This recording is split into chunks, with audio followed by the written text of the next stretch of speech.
출애굽기 11장 1절에서 10절까지 저와 여러분들이 한 절씩 교독하겠습니다. 11장 1절입니다. 여호와께서 모세에게 이르시기를 내가 이제 한 가지 재앙을 바로와 애굽에 내린 후에야 그가 너희를 여기서 내보내리라. 그가 너희를 내보낼 때에는 여기서 반드시 다 쫓아내리니 너희를 말하여 하나님의 감히 이르되 은금새우를 구하게 하라 하시더니 여호와께서 그 백성으로 애굽 사람의 은혜를 받게 하셨고 또 그 사람 모세는 애굽 땅에 있는 바로의 신하와 백성의 눈에 아주 위대하게 보였더라.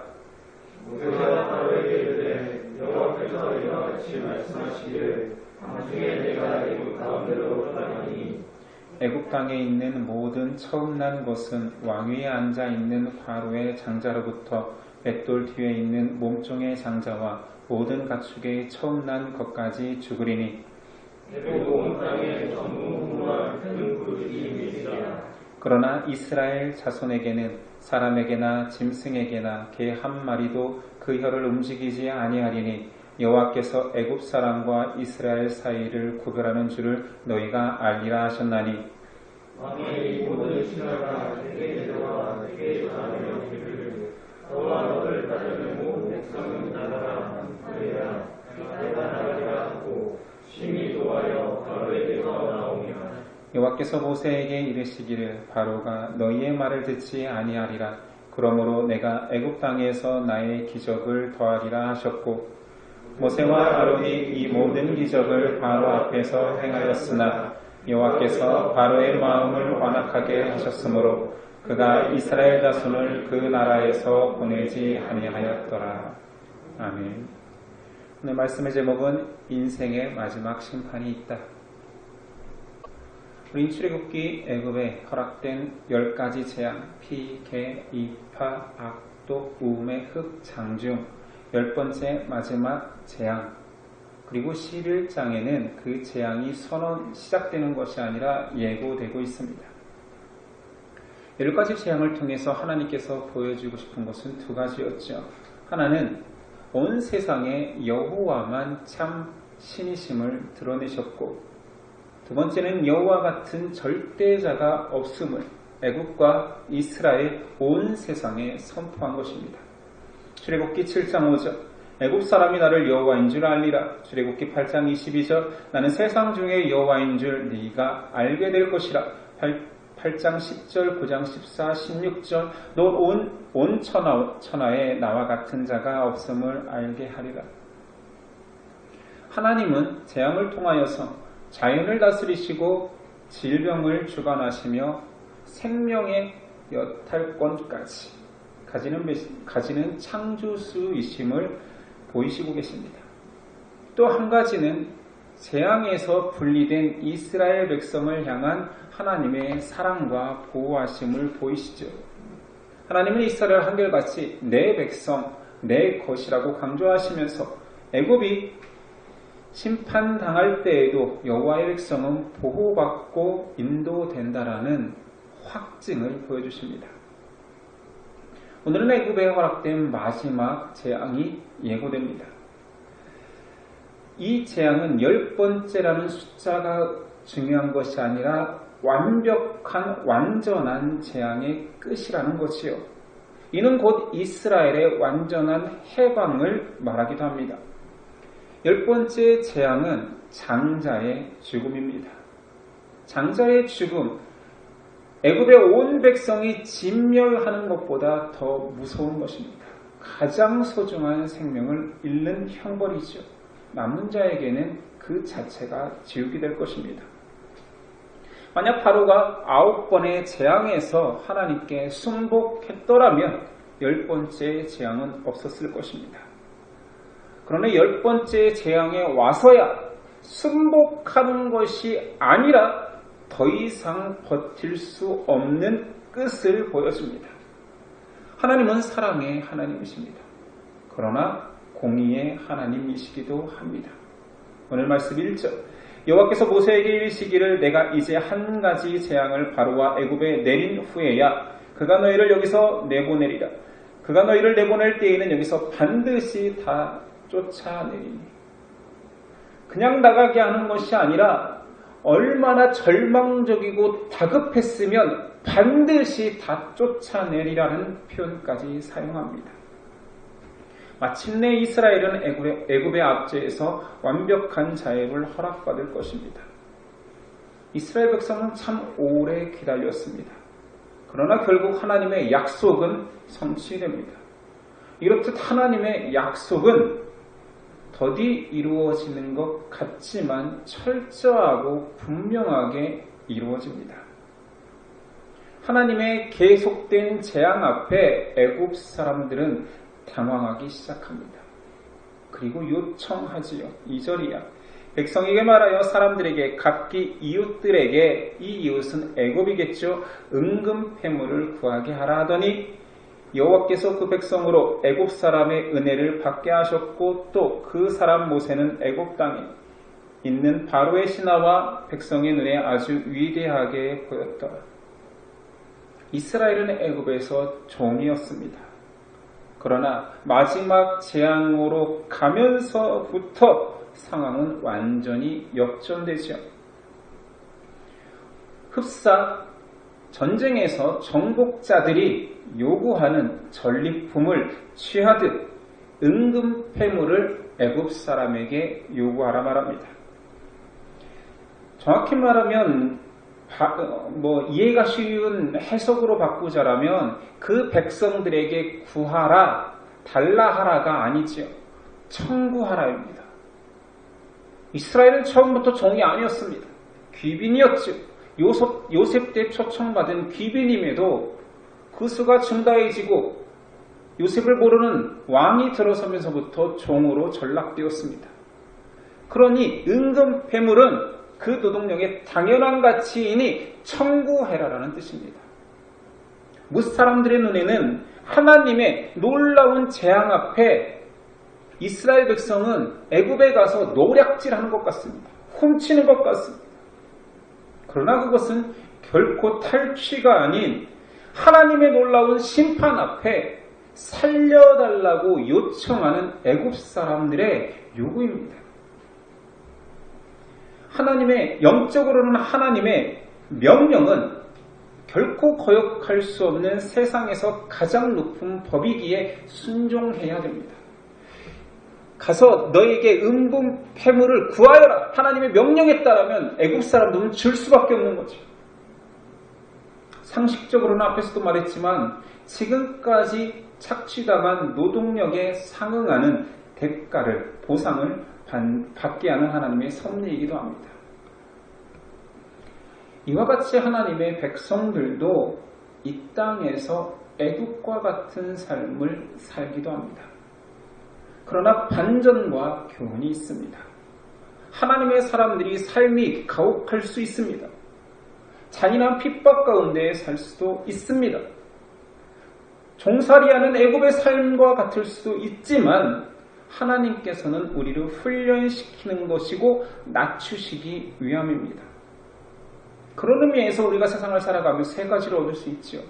첫째는 아무리 힘들지라도 그 속에서 우리는 인내함을 배웁니다.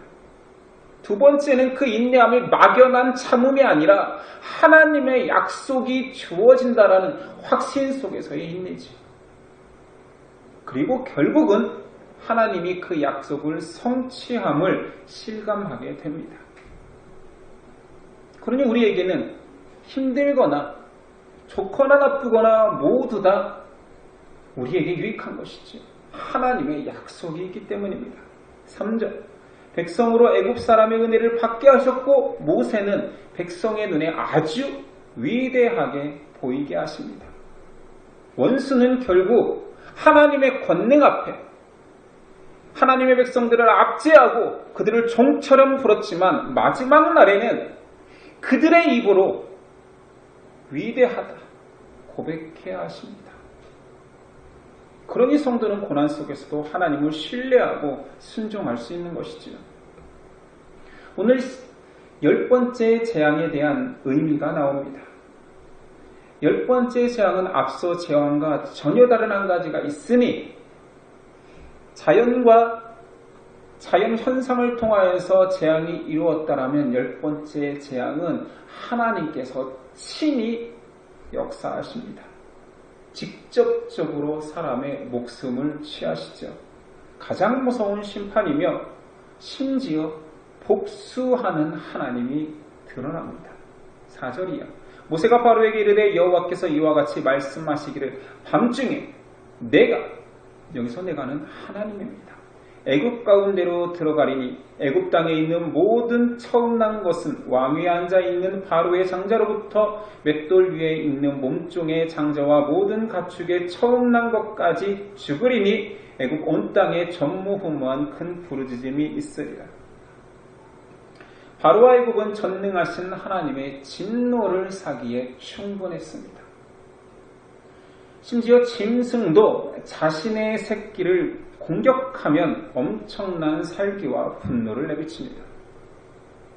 그런데 하나님은 여러 번 바로에게 이스라엘은 내 것이라, 내 자녀라 라고 선언했음에도 공격한 것입니다. 하나님의 진노는 세상 어떤 공포보다 무섭고 어떤 절망보다 무겁습니다. 7절. 그러나 이스라엘 자손에게는 사람에게나 짐승에게나 개 한 마리도 그 혀를 움직이지 아니하리니 여호와께서 애굽 사람과 이스라엘 사이를 구별하는 줄을 너희가 알리라 하셨나니. 왜 뜬금없이 개 한 마리도 그 혀를 움직이지 못할 것이라 말합니까? 하나님의 진노의 크기와 그 안에서 벌어질 절망의 무게감이 얼마나 크면 아주 작은 소리에도 새벽조차도 부르짖는, 울부짖는 개들이 아무 소리도 내지 못할 만큼 절망적이고 무거운 심판의 엄중성을 드러내는 것입니다. 8절에 보니 애굽의 신하들과 백성들이 하나님께 절하며 간청하게 된다라고 이야기하죠. 지금까지 바로의 태도가 어땠습니까? 높은 자리에 서서 자신의 결정에 의해서 이스라엘이 살고 죽는, 자신의 결정에 의해서 하나님의 명령조차도 거절할 수 있는 그런 교만한 위치에 있던 그가 10번째 재앙 앞에서는 절하며 사정하게 됩니다. 오히려 모세는 바로에게 심히 노하며 자유를 선언케 된다라고 하지요. 여기서는 인간적 감정이 휩싸인 분노가 아닙니다. 10번째 재앙이 오기까지 모세와 바로의 대화를 한번 떠올려 보십시오. 모세는 만군의 하나님, 천지의 창조주의 대사며 그의 명령을 받드는 자입니다. 그런데 바로가 얼마나 보기 굳은 자처럼, 교만한 자처럼, 신인 것처럼 하나님의 뜻을 거절하고 모세에게 함부로 대했습니까? 지금의 분노는 하나님의 권능 앞에 뻔뻔스러웠던 바로를 향한 교만과 광기에 무시당해 왔던 하나님의 선언을 이제 대신하는, 하나님의 명령을 무시했던 것에 대한 깊은 분노가 표출된 것입니다. 전혀 다르지요. 하나님의 사람들은 그렇게 말씀이 떨어지는 것에 대한, 무시당하는 것에 대한 인간적 자괴감이 아닌 말씀의 존귀함 때문에 나타나는 분노가 있어야 됩니다. 이것이 바로 말씀을 사랑하는 자들의 태도인 것이지요.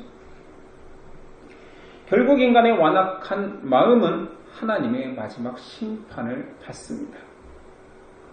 사람이 도대체 어떤 존재이길래 그 사람을 만든 창조주 앞에서 완악해질 수 있을까요? 무엇이 사람을 그렇게 만들었을까요? 첫 번째는 절대자를 향한 무지 때문에 그렇다라고 항변할 수 있습니다. 나 몰랐다. 나 창조주를 몰랐다.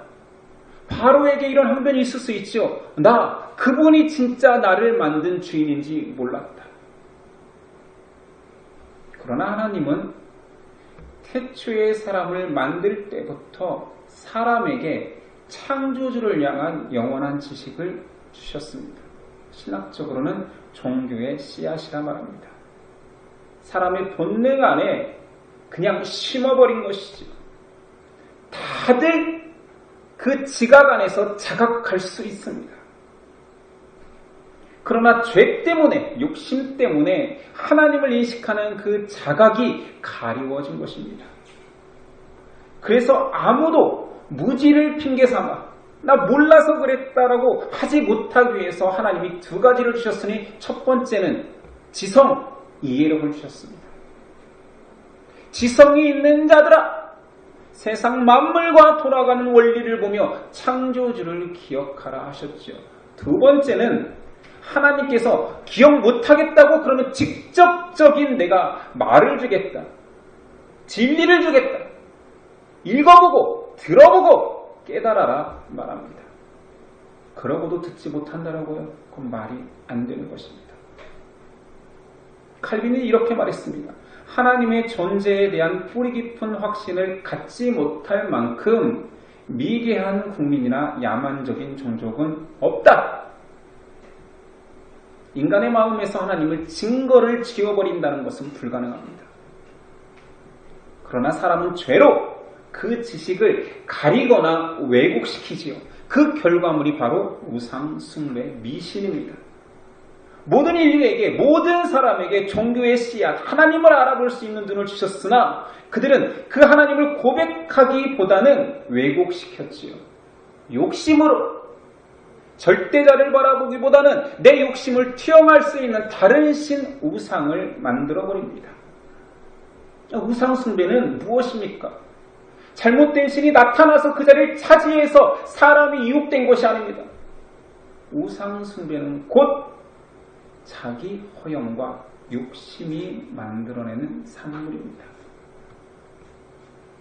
하나님의 아는 지식은 거룩을 꿈꾸는 사람 안에 심겨졌기에 찾기만 하면 보일 텐데, 사람은 육적 어리석음, 욕심으로 절대자를 찾기보다 절대자를 만들어냈습니다. 안타깝게도 그런 잘못된 우상숭배가 교회 밖에만 있는 것이 아니라 안에까지 침투해버렸습니다. 교회는 다니지만 여전히 미신을 추구하는 자들이 있습니다. 하나님께서는 자신을 밝히 들어 보여주셨음에도 불구하고, 완벽히 계시했음에도 불구하고 오히려 자신이 원하는 자신의 억측에 따라 하나님을 상상하기 시작합니다. 교회 안의 사람들이, 한국 사람들이, 한국 교인들이 가장 많이 상상하는 하나님은 금도끼, 은도끼를 내어주는 산신령과 같은 하나님입니다. 그런 하나님을 계시한 적이 없음에도 그런 하나님을 기대합니다. 예배를 드린다, 이 자리에 앉아 있지만, 수많은 사람들이, 전 세계의 사람들이 지금 이 시간에 동일한 예배를 드리지만 자기 마음속에 만들어낸 허영과 망상에 의한 예배를 드린다는 거지. 그래서 바울이 로마서에서 경고합니다. 1장 21절이야. 하나님을 알되 하나님을 영화롭게도 아니하고 감사하지도 아니하고 오히려 그 생각이 허망하여지며 미련한 마음에 어두워졌나니 스스로 지혜 있다 하나 어리석게 되어 썩어지지 아니하는 하나님의 영광을 썩어질 사람과 새와 짐승과 기어다니는 동물 모양의 우상으로 바꾸었느니라. 이게 로마 교회를 향한 경고라니까요. 우상 숭배는 인간 욕망 숭배입니다. 애굽의 수많은 신들이 재앙으로 정죄당했지만 결국 그 우상을 만들어내는 사람의 욕망이 정죄당한 것입니다. 창조주 하나님이 계심에도 피조물 인간이 어떻게 이렇게 완악해졌을까요? 무엇이 사람이 그 주인을 무시할 수 있게 되었을까요? 두 번째는 하나님 자체의 존재를 무시하는 자들의 모습입니다. 의도적인 외면이죠. 성경은 말합니다. 시편 14편 1절 53절 1편 어리석은 자는 그 마음에 이르기를 하나님이 없다 하는도다. 기독교 강요는 이렇게 고발합니다. 하나님에 대한 인식이 인간 본연적으로 인정되지만 오만하고 완악한 자들은 하나님에 대한 일체의 기억을 미친 듯이 쫓아버리는 사람들이 많다. 어떻게 한다고요? 미친 듯이 하나님에 대한 기억을 쫓아버린대요. 그리고 많대요. 보이는데 보이지 않는 것처럼 영적으로 게으른 거지. 미안합니다. 이런 예를 들어볼게요. 여자를 폄하하는 게 아닙니다. 설거지가 보입니다. 청소거리가 보입니다. 그런데 보이지 않는 것처럼 외면하는 거죠. 그래서 게으름인 거예요. 영적 게으름. 영적 게으름뱅이들은 진리를 향해 한 발짝 떼기를 귀찮아합니다. 내 인생은 내 것이라 말하며 되게 신기하게도 영적인 운명은 믿습니다. 근데 정말 두려운 것은 이런 사람의 상태에 대한 하나님의 선언이 있습니다. 이사야가 먼저 말하죠. 6장 9절이요. 여호와께서 이르시되 가서 이 백성에게 이르기를 너희가 듣기는 들어도 깨닫지 못할 것이요 보기는 보아도 알지 못하리라 하여 이 백성의 마음은 둔하게 하며 그들의 귀가 막히고 그들의 눈이 감기게 하라 염려하건대 그들이 눈으로 보고 귀로 듣고 마음으로 깨달아 다시 돌아와 고침을 받을까 하므로. 그들은 눈을 감고 귀를 감은 것 같으나 실상은 저주받아 눈을 감고 귀를 막는 것입니다. 시편도 고발하지요. 17장 10절. 그들의 마음은 기름에 잠겼으며 그들의 입은 교만하게 말하나이다. 예수님은 이사야의 예언이 성취되었다 말합니다. 이사야의 예언이 그들에게 이루어졌으니 일렀으되 너희가 듣기는 들어도 깨닫지 못할 것이요 보기는 보아도 알지 못하리라. 영적 게으름은 보이지만 들리지만 못 들은 척, 못 본 척 하는 것입니다. 스스로 완악하게 자신을 바꾸어 가죠. 그런데 무서운 것은 이것은 의로우신 하나님의 심판 자체라는 것을 모르는 것입니다. 보이는데 안 보이는 척, 들리는데 안 들리는 척, 그것은 하나님의 심판받은 자들의 특징이라는 거지. 그들은 이렇게까지 한다라고 다윗이 묘사합니다. 시편 36편 1, 2절. 악인의 죄가 그 마음속으로 이르기를 그의 눈에는 하나님을 두려워하는 빛이 없다 하니 그가 스스로 자랑하기를 자기의 죄악은 드러나지 아니하고 미워함을 받지도 아니하리라 하미로다. 내가 본 죄가 있어. 내 죄는 있다 할지라도 드러나지 않을 거야. 스스로 하나님을 미워하며 두려워하지 아니하며. 그런데 그거 아십니까?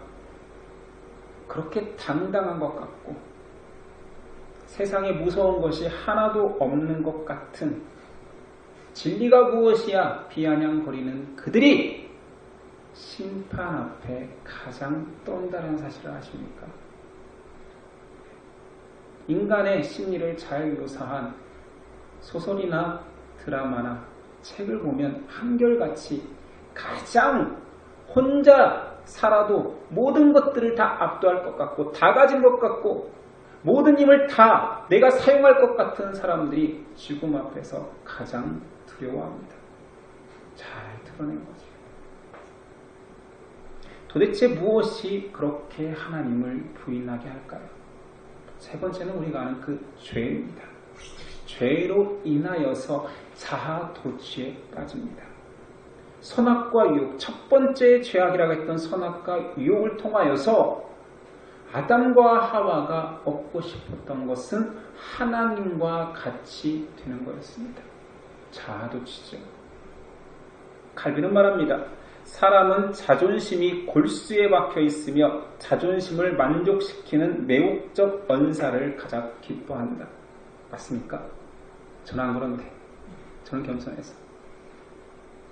쉽게 말하면 사람은 칭찬하면 무척 기뻐하고 내 자존심을 건들면 원수가 된다는 뜻입니다. 아닌 것 같다고요. 자기는 도덕적이어서 아닌 것 같다고요. 저는 사람을 알면 알수록 소스라치게 정말 이래서 깜짝 놀랍니다. 목사로 사니 더 느껴지는 바도 있습니다.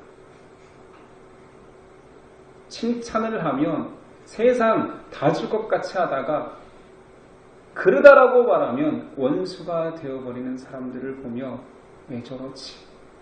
왜 저러지? 아무 말도 안 하고 살아야 친해지는 건가? 좋은 말만 해야 친해지는 건가? 그러니까 진리를 왜곡되기 전에 복음만 전하고 심판이 없는 복음, 십자가 없는 복음만 전하라는 건가? 사람들 왜 그러는가? 죄의 시작은 교만이며 그 교만은 내가 높아지고 내가 인정받고 나를 귀하다 하는 것만 취하려는, 그래서 결국은 내가 제일 귀하니 하나님처럼 귀해질 수 있다는 자아도취의 결과물입니다. 교만의 시작은 사람들의 칭찬, 사람들의 높임을 갈구하는 데서 시작됩니다. 그건 좋은 거잖아요. 칭찬받는 거 싫어하는 사람 어디 있습니까? 그리고 사람의 지혜는 어떻게 발전하는지 아십니까? 나보다 힘있고 나보다 높은 사람들을 칭찬하는 법에 대한 더 높은 기술, 더 높은 미사료구를 만들어내는 데 지혜가 사용됩니다. 아니라고 말할 수 있습니까? 힘 있는 사람들, 가진 자, 영향력 있는 사람들에게 그런 칭찬의 말을 만들면 만들수록 좋은 열매가 들어오잖아요. 돈도 들어오죠, 지위도 들어오죠, 명예도 들어오죠. 얼마나 이 열매가 달콤합니까? 그래서 사람의 지혜라는 것이 그렇게 인정받고자 하는 욕구에서 시작된다는 것을 알아야 됩니다. 창조주의 말씀이 여기 있고 선포되고 있음에도 사람들은 그 말이 귀에 들어오지 않고 오직 내가 높아질 수 있고 내가 칭찬받을 수 있는 것만 골라 심지어 신앙까지도 합니다. 바로의 교만이 가장 잘 드러내지요. 바로가 왜 그렇게 절대자 앞에서도 목이 뻣뻣한 완악한 자가 되었습니까? 세상에서 가장 많은 칭찬을 받았기 때문입니다. 재앙 속에서도 심판 속에서도 자신을 추종하고 자신을 신천한 여기는 사람들이 많기 때문입니다. 그들이 다 사라지지 않고 끝까지 바로 밑에서 얻어먹고 칭찬하고 찬양하기 때문에 계속 바로는 교만한 것입니다.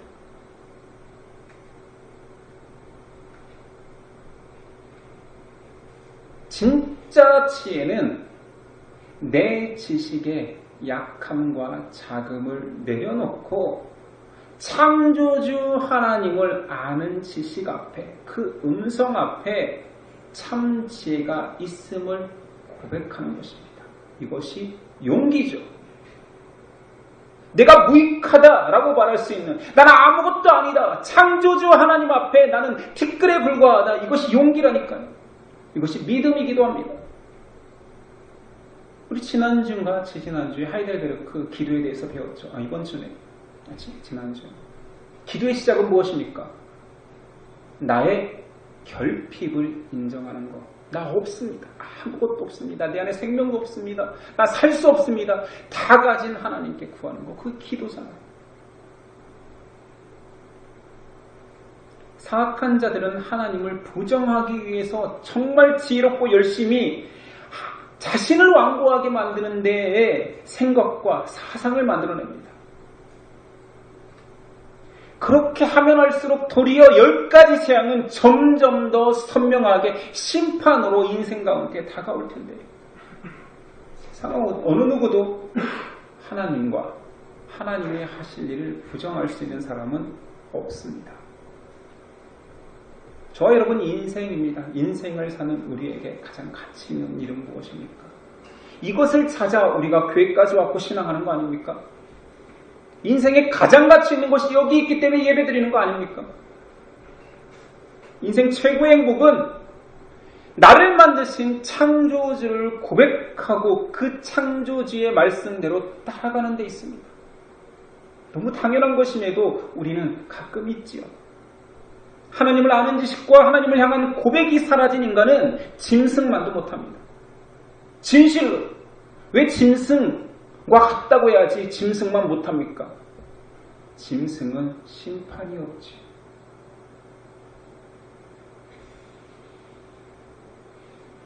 사람에게는 심판이 있습니다.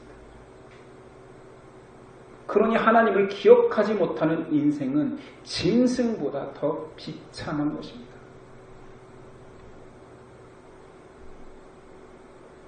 하나님을 예배하지 못하는 인간은 살았으나 산 것이 아니요 인간이지만 인간이 아닌 것입니다. 영원한 사망으로 달려가고 뛰어가고 있는 것입니다. 피조물로 태어나서 창조주를 기억하지 못한다면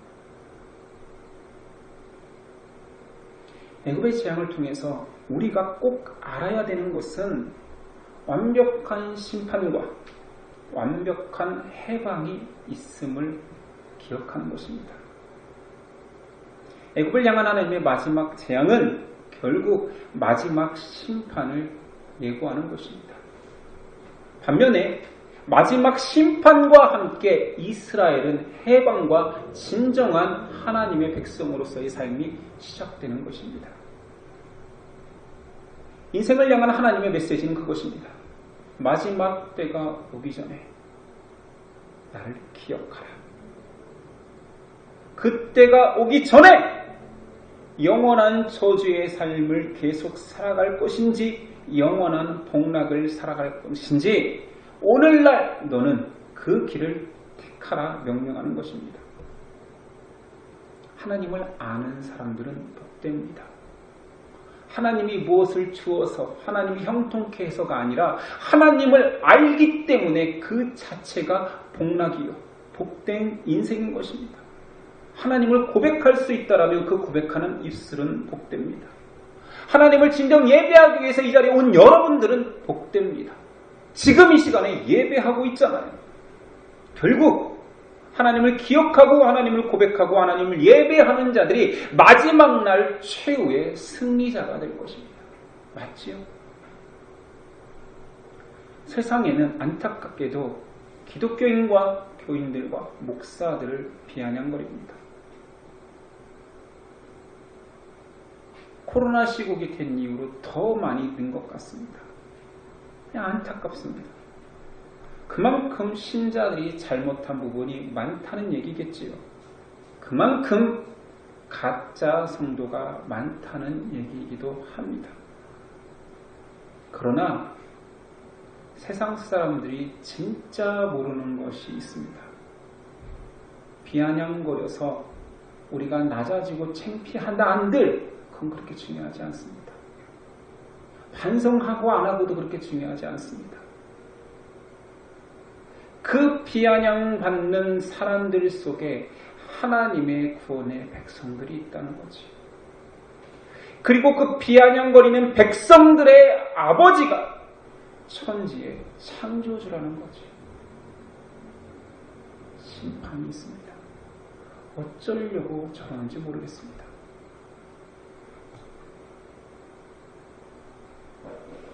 그들은 정말 큰 무지에 빠져 있습니다. 하나님의 선택된 사람과 유기된 자들이 영원히 분리되는 때가 온다는 것을 우리에게 생명을 부여하신 하나님, 창조주, 나의 주인을 기억합시다. 우리의 인생에는, 세상 모든 인생에는 과거의 사람도 앞으로 태어날 미래의 사람까지 모두 다 영원한 심판대를 맞이할 것입니다. 지금은 자기가 잘난 것처럼 바로의 왕위에 앉은 것처럼 자만하는 자들 더 큰 공포가 올 것입니다. 지금은 작은 자 같고 묵묵히 이름 없이 하나님을 겸손히 따르는 자들은 복이 올 것입니다. 바로와 백성들이 마지막 재앙 앞에 모세를 향하여 위대한 자여라고 고백한 것처럼 마지막 날 하나님을 알고자 하지만 알 수 없는 그들, 하나님을 보고 있지만 고백할 수 없는 그들, 하나님의 메시지, 심판의 메시지가 들리지만 하나님을 주라 고백할 수 없는 그들은 하나님을 따르는 자들에게 위대한 자들이여, 복된 자들이여, 어떻게 그런 위대한 자리에 앉아있게 되었나 부러워하는 때가 올 것입니다. 이것이 진실입니다. 우리 안에 하나님의 백성들이여, 애굽의 형제 자매들이여, 하나님을 주로 고백하고 진리를 기꺼이 따라가는 그의 자녀로 살아갑시다. 기도하겠습니다. 주님, 우리 같이 못난 자를 결국은 하나님의 백성이기에 위대한 자라 칭함받게 할 것입니다.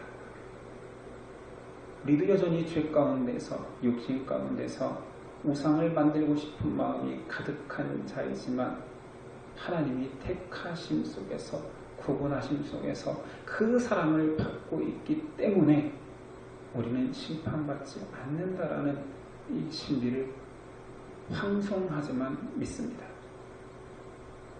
그 은혜를 기억하며, 그러나 나도 한 발짝 한 발짝이라도 진리를 향해, 그리스도를 닮음을 향해 하나님 쪽으로 걸어갈 수 있는 믿음을 실천케 하여 주옵소서. 성령님, 오늘도 도와주시고 진리를 향해 걷게 하옵소서. 이 모든 일을 가능케 하신 우리를 구원하신 예수 그리스도 이름으로 기도드립니다. 아멘.